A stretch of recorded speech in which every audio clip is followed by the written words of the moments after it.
اپنی حفاظت کے لیے صرف ایک نسخہ جو ائمہ علیہ السلام نے بتایا، جب گھر سے نکلنے لگے تو بچوں سے کہیں کہ آیت الکرسی کی ضرور تلاوت کریں، آیت الکرسی کی پابندی سے تلاوت کریں۔ ہر نماز کے بعد مستحب ہے، مومن کی علامات میں سے ہے، جو جنتی ہے وہ مسلسل آیت الکرسی کی ہر نماز کے بعد تلاوت کر سکے گا۔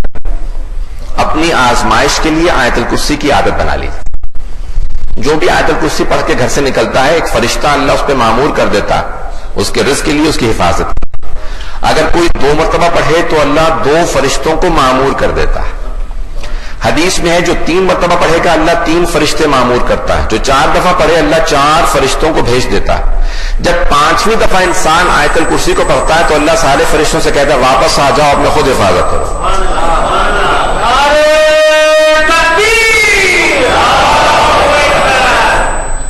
تو ہم اپنے عادت بنا لیں، بچوں کو عادت ڈال دیجئے کہ جب گھر سے نکلنے لگے تو آیت الکرسی کی تلاوت کریں۔ باقی اشرار ہر جگہ دنیا میں ہوتے ہیں، پروردگار سب کی حفاظت فرمائے۔